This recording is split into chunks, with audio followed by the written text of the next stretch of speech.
یعنی میاں کی جوتی میاں کی چاند، ماشاءاللہ. اور سید صاحب ان کا رنگ بھی آپ نے دیکھا کہ یہ آپ کی زبان میں بات کر رہے تھے. اور میرے خیال سے 36 گڑی میں یہ میں نے تو نہیں سنا تھا کلام، میرے خیال سے پہلا ہی کلام ہے. اچھا کیا کہتے ہو 36 گڑیاں سب لوگ بڑھیا جانتا میں بھی ہوں، بہت کچھ بول لیتا ہوں، سمجھ تو پوری لیتا ہوں، لیکن تھوڑی تھوڑی بول بھی لیتا ہوں. کتک میں دے بے کا گوٹھیا تس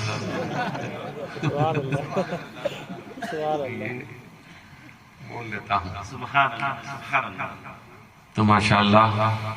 لیکن افسوس یہ ہے کہ یہاں کے لوگوں سے شکایت ہے. اب آئیں گے میرے پاس تو میں ان سے پوچھوں گا کہ دو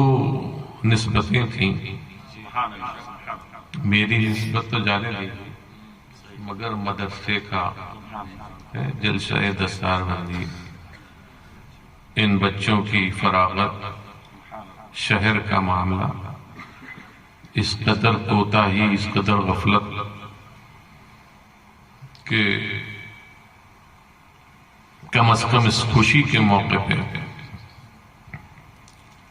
اور بچوں کی دلجوئی کے لیے یہاں ضرور آنا چاہیے تھا. اور ان کی دلجوئی جو ہے وہ کرتے تو اللہ کی رحمت میں حصے دار ہوتے.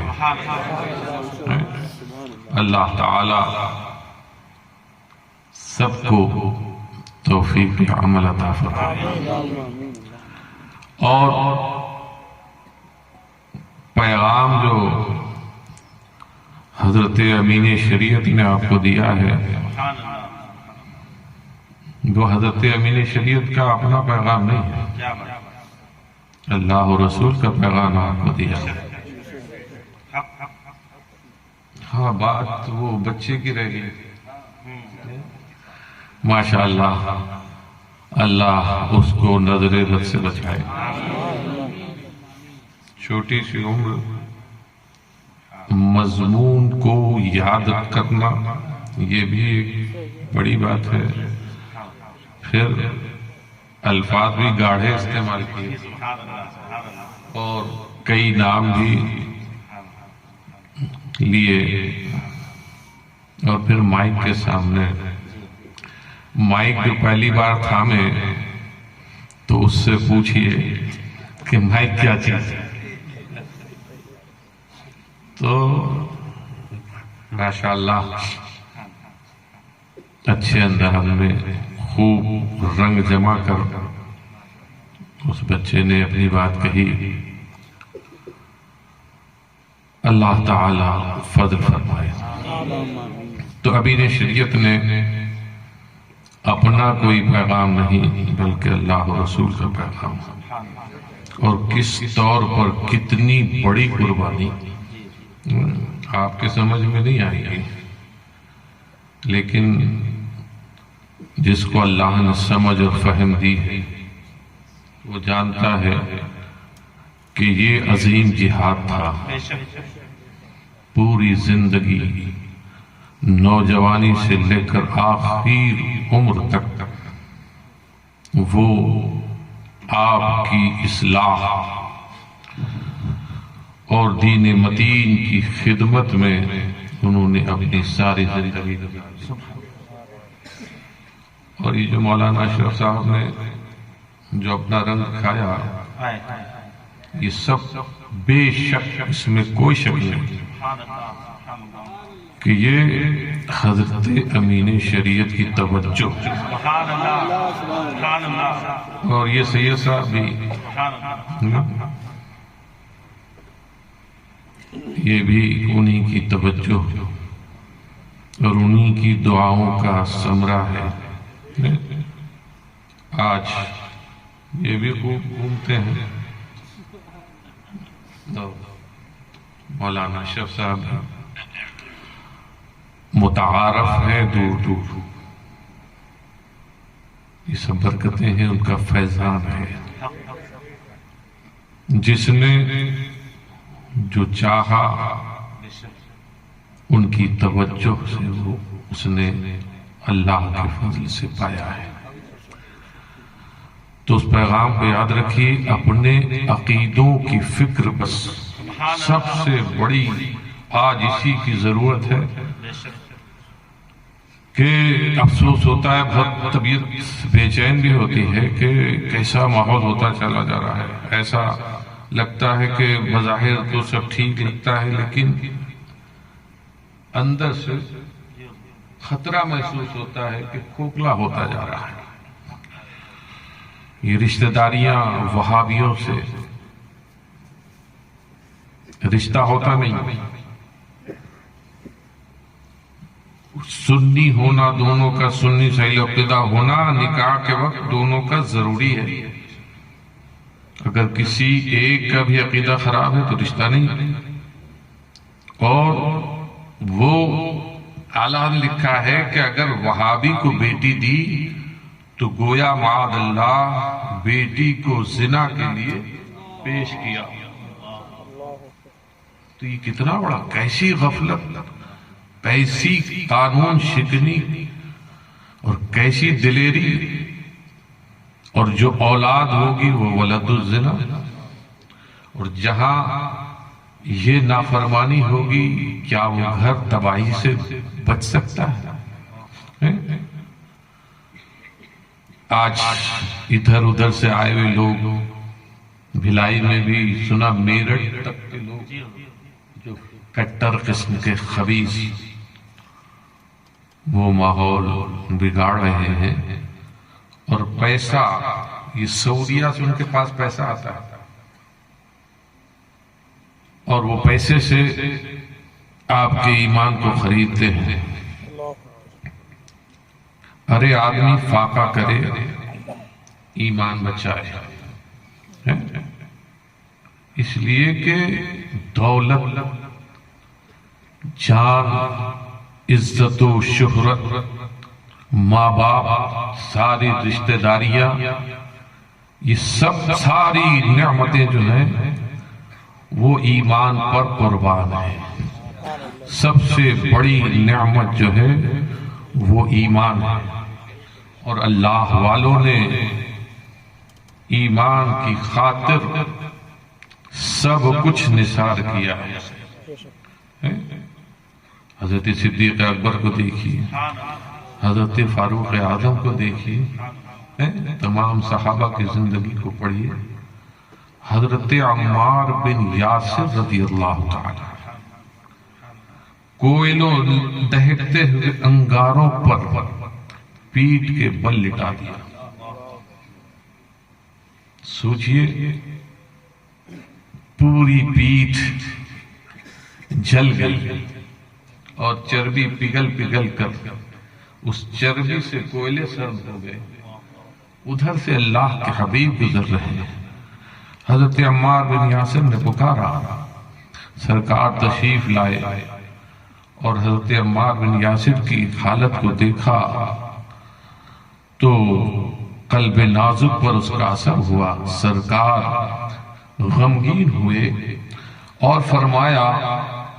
یا نار کونی بردم و سلام علی عمار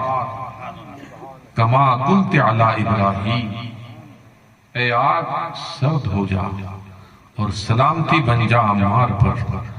جیسے کہ تو ابراہیم کے لیے ہو گئی تھی۔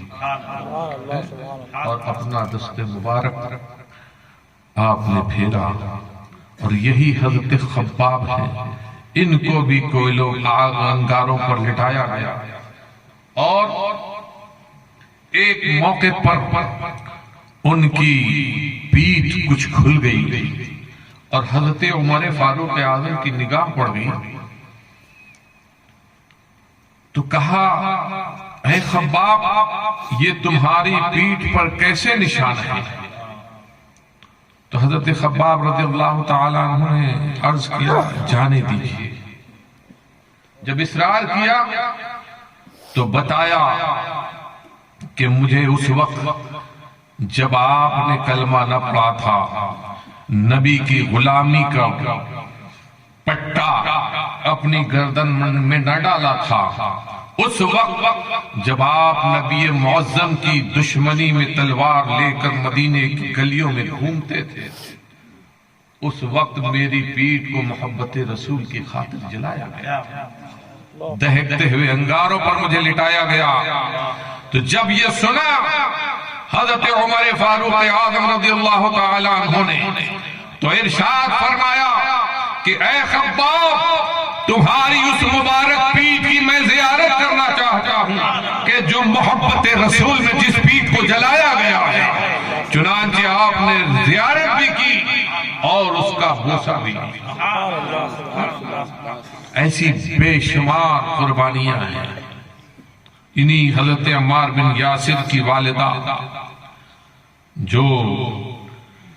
ہیں بی بی سمیہ، نہایت مسکین طبیعت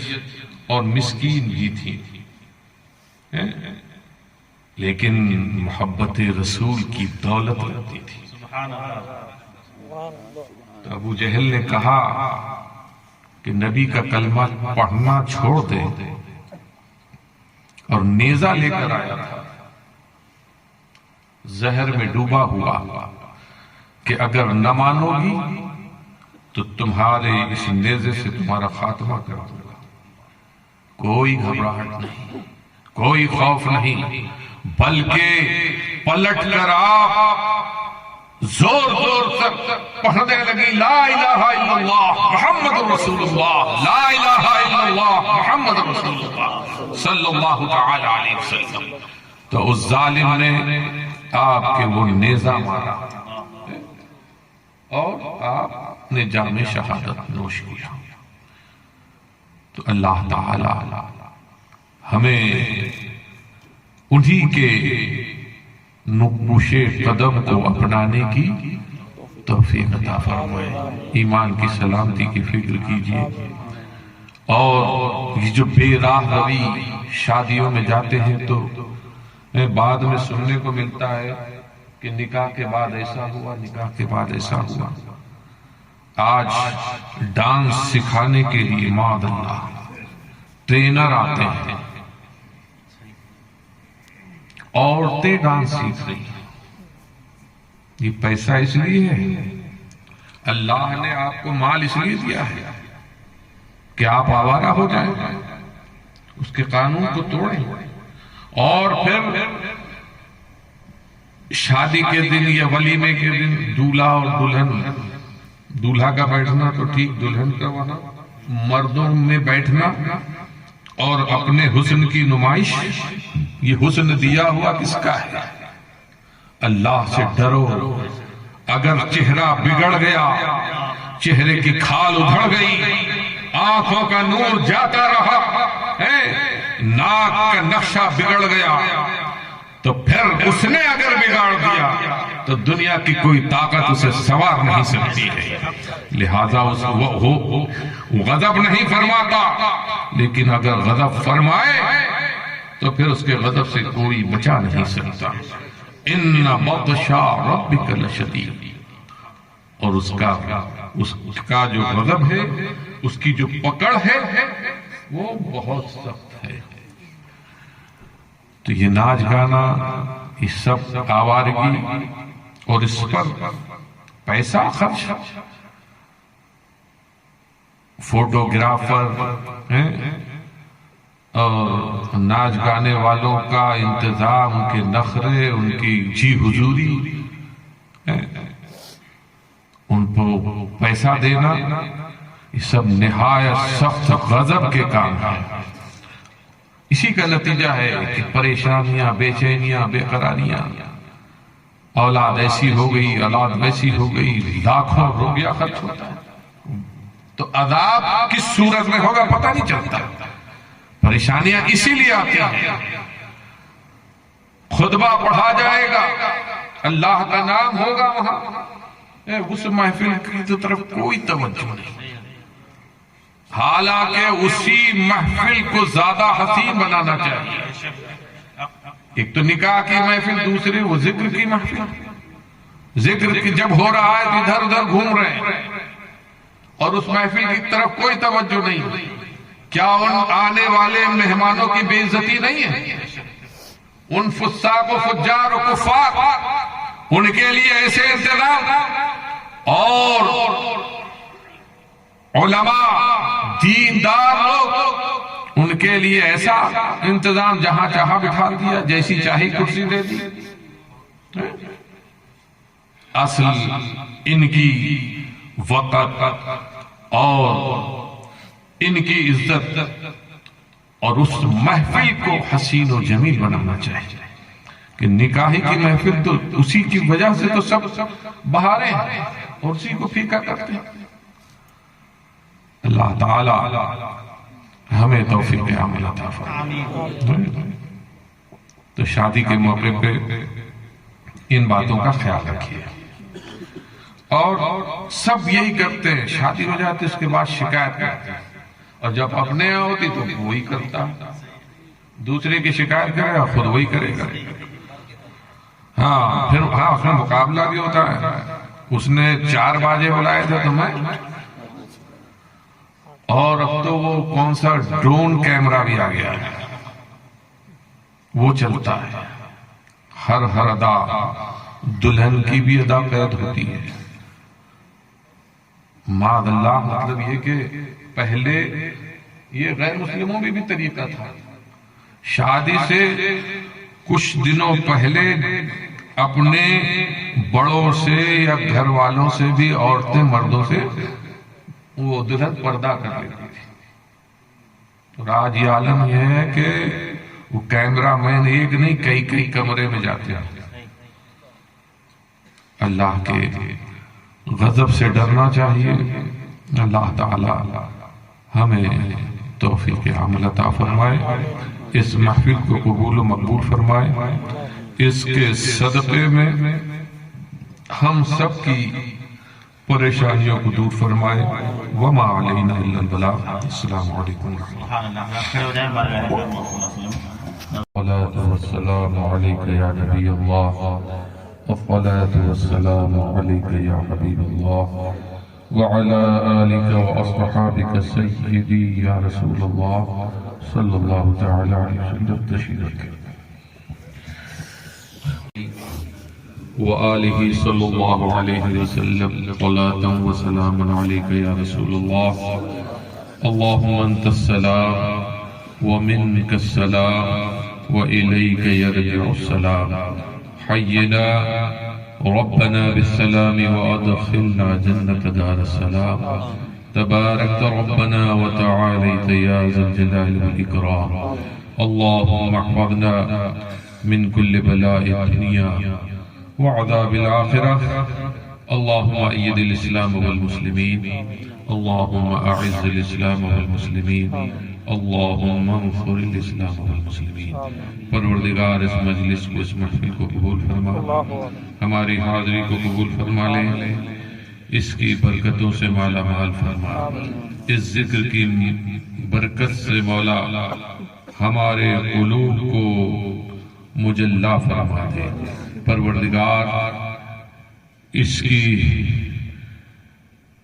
تاریکی کو دور فرما دے، مولا روشن و منور فرما دے۔ پروردگار ان فارغین پر اپنا فضل و کرم فرما، ان کے علم اور برکتیں عطا فرما، اور علم کے ساتھ ساتھ عمل کی دولت بھی عطا فرما۔ پروردگار ہمارے بیماروں کو شفا دے دے، پریشان حالوں کی پریشانی کو دور فرما دے، جو جھوٹے مقدمات میں ماخوذ ہیں بری فرما دے، جو قید میں ہے مولا ان کی رہائی کا سامان کر دے، پروردگار کرم فرما دے، رحم فرما مولا، ہماری دعاؤں کو شرف قبولیت عطا فرما، ہماری پکار کو سن لے مولا۔ اس مجلس میں جو لوگ شریک ہوئے ہیں، دور و دراز سے آئے ہوئے بھی مہمان ہیں مولا، ان کے سفر کو آسان فرما، اور جو دوری انہوں نے طے کی ہے اور چلے ہیں مولا، اس سفر پر بھی ان کو اجر عطا فرما، اور اپنا فضل فرما مولا۔ تمام ہماری دقتیں، کلفتیں، پریشانیاں اپنے کرم سے دور فرما دے، ہم پر فضل و کرم فرما، زمینی آفتوں سے بچا، آسمانی بلاؤں سے حفاظت فرما، اور یہاں جو علماء موجود ہیں